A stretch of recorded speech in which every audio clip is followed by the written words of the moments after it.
तो नमस्कार, एक बार फिर से आप लोगों के सामने हाजिर है आईपीएल 2023 का। देखिए लगातार बढ़ता जा रहा है, लगातार मैचेस होते जा रहे हैं। तो जो मैच नंबर 6 होगा, मतलब सोमवार को जो पहला मुकाबला, मतलब जो सोमवार को मुकाबला खेला जाएगा वो होगा सीएसके वर्सेस एलएसजी। इन दोनों टीमों के बीच में मुकाबला खेला जाएगा। तो इन दोनों टीमों की, क्योंकि एक एक मैच दोनों टीमें खेल चुकी हैं और दोनों टीमें ही अपने मैच, मतलब सीएसके तो अपना मैच गंवा चुकी थी और एलएसजी को देखे लगातार दोनों टीमें बेहतर करती हुई जा रही हैं। लेकिन अब सबसे बड़ी बात क्या है? सबसे बड़ी बात यह है कि दोनों टीमों को अब थोड़ा सा अगर पॉइंट टेबल में आगे बढ़ता रहना है, लगातार शानदार करना है, तो और मैचेस पर ध्यान देना पड़ेगा, बेहतर मैचेस पर ध्यान देना पड़ेगा।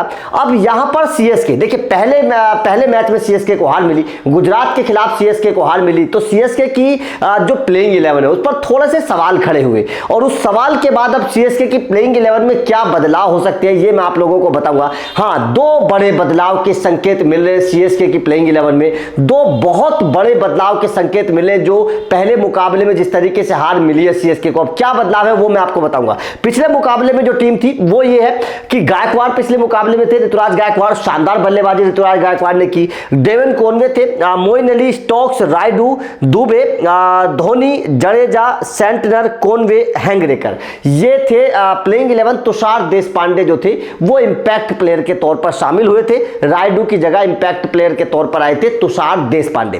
अब सीएसके में क्या बदलाव हो सकते हैं? देखिए दो बड़े बदलाव की संकेत मिल रहे हैं, दो बड़े बदलाव हो सकते हैं सीएसके में जो खबर आ रही है। अब खबर क्या है?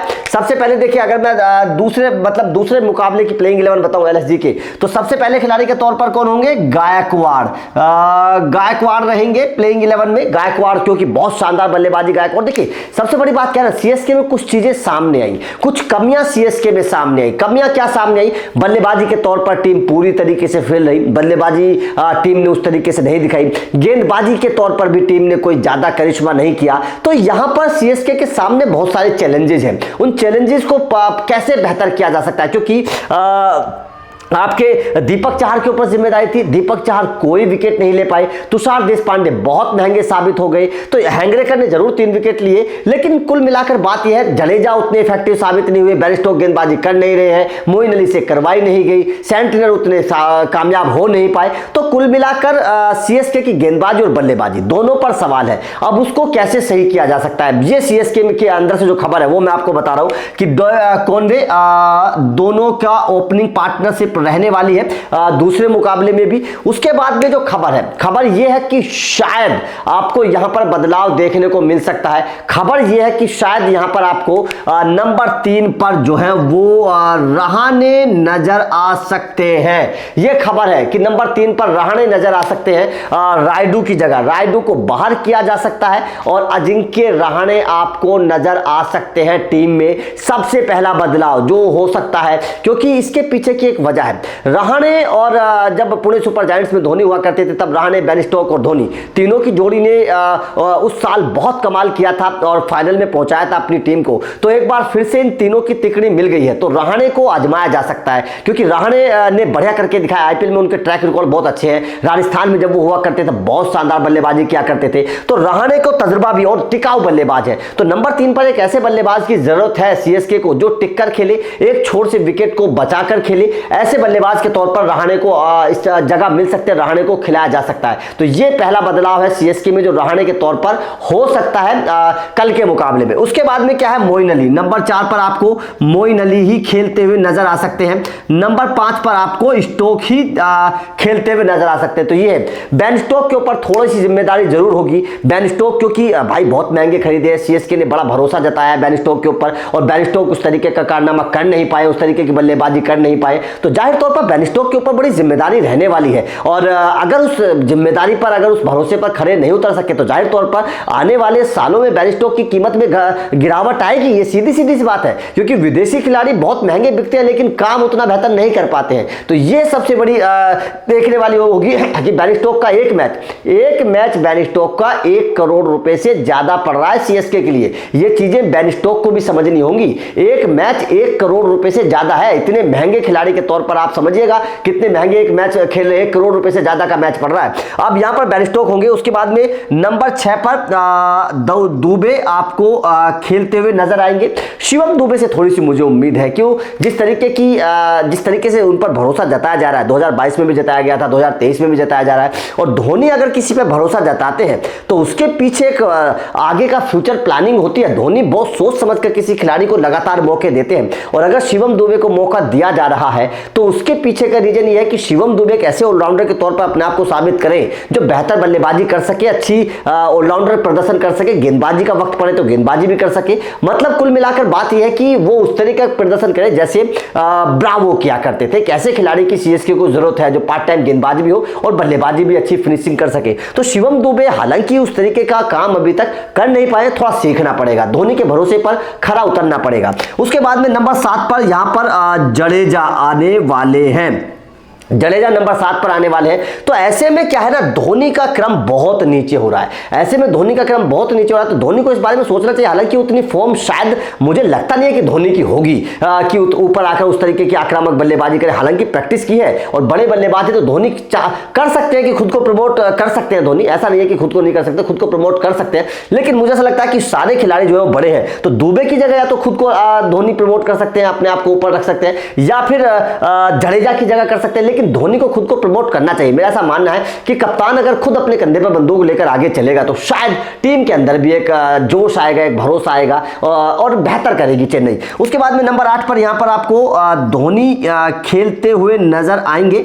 यहां पर बहन तो अब नंबर 8 तक देखिए इनकी बल्लेबाजी क्या हो गई। डेविन कॉनवे के साथ गायकवाड़ हो गए, रहाणे का एक बदलाव हो सकता है रायडू के तौर पर। मुझे ऐसा लगता है कि रायडू के तौर पर आपको अजिंक्य रहाणे खेलते हुए नजर आ सकते हैं। रहाणे शानदार बल्लेबाज है, नंबर 3 के सॉलिड बल्लेबाज, एक टिकाऊ बल्लेबाज चाहिए सीएसके को जो सुरेश रैना की तरह एक छोर पर टिका रहे। तो ऐसे एक बल्लेबाज की जरूरत है। मोइन अली को बहुत सारा आजमाया गया, मोइन अली नहीं उस पर कामयाब हो पा रहे। 2022 में रायडू को बहुत आजमाया गया लेकिन रायडू भी कामयाब नहीं हो पाए। तो ऐसे में एक बल्लेबाज की जरूरत है। बेन स्टोक्स आएंगे, शिवम दुबे हो गए, जडेजा हो गए, धोनी। देखिए नाम बहुत बड़े बड़े हैं, ऐसा नहीं है कि नाम बड़े नहीं है। Gaikwad, Conway, Rahane, Ali, Ben Stokes, Dube, Jadeja, Dhoni, नाम सारे बड़े हैं सीएसके में, लेकिन काम नहीं बड़ा कर पा रहे हैं, काम बहुत छोटा कर पा रहे हैं सीएसके के बल्लेबाज। यही सबसे बड़ी प्रॉब्लम है कि सीएसके की टीम पिछले 2 सालों से बहुत बुरा प्रदर्शन कर रही है, क्योंकि नाम बहुत बड़े बड़े हैं लेकिन दर्शन छोटे हैं। वो काम करना पड़ेगा, जिस तरीके के नाम है उस तरीके का काम भी करना पड़ेगा। इसीलिए सीएसके पिछले 2 सालों से खराब चल रही है।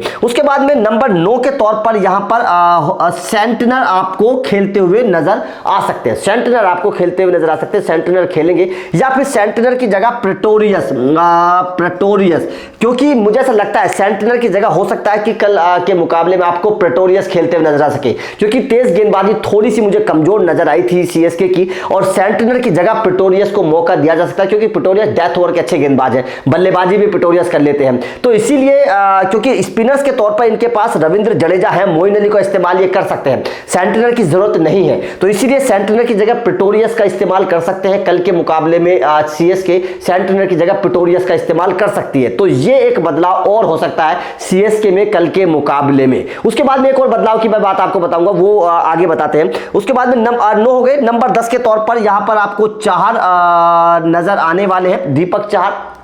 नो डाउट दीपक चाहर देखिए उस तरीके का प्रदर्शन नहीं कर पाए जिस तरीके से उनकी उम्मीद थी। ये थी क्योंकि 2022 खेल नहीं पाए, आपको पता है कि चोटिल थे। उसके बाद में टीम इंडिया में भी उतने मौके उनको नहीं मिले। तो अब दीपक चाहर को अगर अपने आप को साबित करना है और आगे के भविष्य को बेहतर करना है तो दीपक चाहर को आईपीएल 2023 में बढ़िया प्रदर्शन करना पड़ेगा। अगर 2023 दीपक चाहर का फेल हो गया तो यकीन मानना कि उनके लिए दरवाजे भी बंद हो जाएंगे टीम इंडिया के। तो दीपक चाहर के ऊपर बीसीसीआई की नजर है, सेलेक्टर्स की नजर दीपक चाहर के ऊपर है और उनको बेहतर करना पड़ेगा। तो दीपक चाहर के ऊपर भी नजर है। हालांकि पहले मुकाबले में उस तरीके की गेंदबाजी बिल्कुल नहीं कर पाए, विकेट बिल्कुल नहीं चटका पाए, बिल्कुल भी प्रभावी गेंदबाजी, बल्लेबाजों को परेशान बिल्कुल नहीं कर पाए। तो थोड़ा सा दीपक चाहर को सुधार करना पड़ेगा अपनी गेंदबाजी में। उसके बाद में 11वें खिलाड़ी के तौर पर यहां पर आपको हैंगरेकर नजर आने वाले हैं। 11वें खिलाड़ी के तौर पर हैंगरेकर की गेंदबाजी से मैं बड़ा खुश हूं। जिस तरीके से इस गेंदबाज ने गेंदबाजी की है, 3 विकेट चटकाए थे और एक अच्छे स्लिंगिंग एक्शन से गेंदबाजी करता है ये गेंदबाज, थोड़ा सा हटके गेंदबाजी करता है ये गेंदबाज। तो इस गेंदबाज के तौर पर सीएसके को एक अच्छा एसेट मिला है, एक अच्छा गेंदबाज मिला है। और जब तीक्ष्णा वापस आ जाएंगे तो जाहिर तौर पर और इसकी गेंदबाजी मजबूत हो जाएगी, क्योंकि सेंटनर की जगह तीक्ष्णा फिर वहां पर आपको खेलते हुए नजर आएंगे, तो सीएसके का स्पिन डिपार्टमेंट जो है वो थोड़ा सा और बेहतर हो जाएगा। तो वहां पर एक बार देखनी पड़ेगी कि तीक्ष्णा जब वापस आएंगे तो किस तरीके की टीम बन पाती है, यह देखना पड़ेगा। लेकिन कल के मुकाबले में सेंटनर की जगह हो सकता है कि आपको प्रेटोरियस नजर आए। डेथ ओवर के स्पेशलिस्ट है, बल्लेबाजी भी कर लेते हैं और तेज गेंदबाज है, तो इसीलिए प्रेटोरियस का होना जरूरी है, क्योंकि तेज गेंदबाजी थोड़ी सी वीक नजर आ रही है, थोड़ी सी वीक नजर आ रही है इनकी। इसको बेहतर करने के लिए प्रेटोरियस का आना जरूरी है। अब इंपैक्ट प्लेयर के तौर पर मैं आप लोगों को बता देता हूं कि इंपैक्ट प्लेयर के तौर पर सीएसके किस खिलाड़ी को आजमा सकते हैं। तो इंपैक्ट प्लेयर के तौर पर तुषार देशपांडे को पहले मुकाबले में आजमाया गया था रायडू की जगह। तुषार देशपांडे उतना प्रभावी नहीं हो पाए, उस तरीके की गेंदबाजी नहीं कर पाए, लेकिन इनके पास एक गेंदबाज है, इनके पास एक और सॉलिड गेंदबाज है जो बहुत बेहतर गेंदबाजी कर सकता है। और 2022 में हमने उसका जलवा देखा था। नाम क्या है? नाम है उसका सिमरजीत सिंह। सिमरजीत सिंह, वो रहाणे की जगह आप उसको इंपैक्ट प्लेयर के तौर पर इस्तेमाल कर सकते हैं। रहाणे क्योंकि गेंदबाजी नहीं करते हैं, तो रहाणे की जगह आप सिमरजीत सिंह का इस्तेमाल कर सकते हैं इंपैक्ट प्लेयर के तौर पर। तो ये सीएसके की एक मजबूत गेंदबाजी लाइनअप हो जाएगी। सिमरजीत सिंह अच्छे स्विंग गेंदबाज है, बहुत सॉलिड गेंदबाज है, हमने 2022 में उनको देखा था। तो सिमरजीत सिंह हो जाएंगे, उसके बाद में जडेजा गेंदबाज हो जाएंगे, उसके बाद में आपके चार हो जाएंगे, हेंगरेकर हो जाएंगे, और अगर प्रेटोरियस भी आ गए तो 1 2 3 4 तेज गेंदबाज इनके पास प्रॉपर हो जाएंगे, जो सीएसके की गेंदबाजी थोड़ी सी मजबूत हो जाएगी। और स्पिनर्स के तौर पर जडेजा और मोइन अली का आप इस्तेमाल कर लीजिए। तो मेरे हिसाब से एक अच्छे 4 और 2 6, अगर आप दुबे का भी इस्तेमाल करते हैं तो 7 गेंदबाजी के ऑप्शंस आपके पास हो जाएंगे। तो मेरे हिसाब से एक अच्छा प्लान होगा सीएसके का, अगर सीएसके इस प्लान के साथ जाती है। सिमरजीत सिंह को आप इंपैक्ट प्लेयर के तौर पर रखिएगा, सेंटनर की जगह आप प्रेटोरियस को ले लीजिएगा, डेथ ओवर के स्पेशलिस्ट गेंदबाज है। तो ये बदलाव 3 शायद अगर सीएसके में होंगे तो शायद सीएसके बेहतर होगा। लेकिन रहाणे का आना लगभग तय माना जा रहा है। रायडू की जगह ऐसी खबरें आ रही हैं कि रायडू की जगह शायद आपको अजिंक्य रहाणे प्लेइंग 11 में खेलते हुए नजर आ सकते हैं। तो इस सीएसके की इस प्लेइंग 11 पर आपका क्या मानना है? क्या आपको लगता है कि हाँ, ये 3 बदलाव सीएसके में होने चाहिए? कमेंट करके बताइएगा। सिमरजीत सिंह की गेंदबाजी और सेंटनर और प्रेटोरियस दोनों में से आपको क्या लगता है? क्या प्रेटोरियस को आना चाहिए? कमेंट करके बताइएगा। वीडियो अच्छी लगी हो तो लाइक और शेयर जरूर करिएगा, चैनल को सब्सक्राइब करिएगा, क्योंकि इस तरह की वीडियो लगातार मिलती रहेंगी। Thank you very much.